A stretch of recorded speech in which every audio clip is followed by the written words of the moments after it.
Thank you very much, everybody. We have a lot of big signings, good signings, one in particular, which we'll save for the end. And I'll ask Will to go over these individually, and we can see how we do. Yes, sir. First, for your review, we have 56 sub-cabinet level appointments.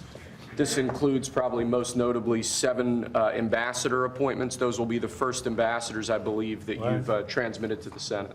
Okay. And they're very good.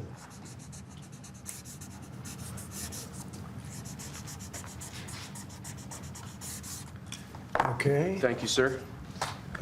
Second, we have acting designations. We're actually designating Doug Collins to be the acting leader of both the Office of Special Counsel and the Office of Government Ethics. You know Doug, everybody, I think?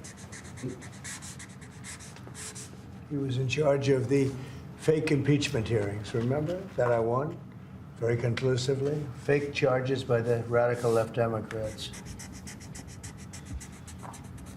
Okay. Next, sir, the Federal Executive Institute is a program that was set up during the Johnson administration to train senior-level government bureaucrats.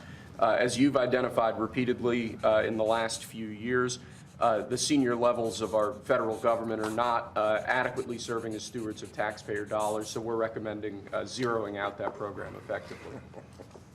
We're actually getting rid of a few programs that are just a waste. Just really a waste. Thank you, sir. Next, we have an executive order relating to the Foreign Corrupt Practices Act.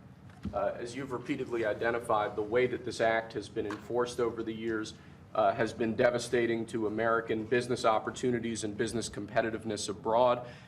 We are essentially ordering the Department of Justice to use its prosecutorial discretion in a way to ameliorate the negative effects of the Foreign Corrupt Practices Act, to allow Americans to do business abroad, and to allow our foreign partners to do business with Americans without fearing unjust prosecution.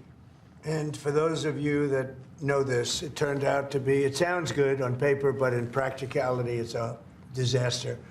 It means that if an American goes over to a foreign country and starts doing business over there legally, legitimately, or otherwise, it's almost a guaranteed investigation, indictment, and nobody wants to do business with the Americans because of it. Nobody wants to do business. They say, look, we can deal with China. They can do whatever they want. We can deal with Russia. We can deal with anybody, and we have a normal life. You deal with America, the FBI gets over there. They don't investigate death and murders on the street in New York and Los Angeles. They go over and investigate a business guy trying to do business. So it made it very, very hard from a practical standpoint to make deals. They want to deal with the Americans, but they don't want to be under investigation every time they speak to an American, every time an American makes a phone call to somebody in a different country.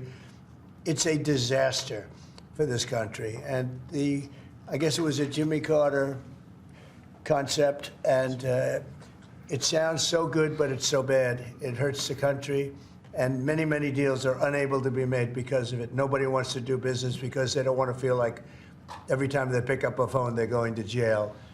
So we'll sign this, and it takes courage to sign it because you only get bad publicity when you sign it. It sounds so nice. The title is so lovely, but it's an absolutely horror show for America. So we're signing it because that's what we have to do to make it good.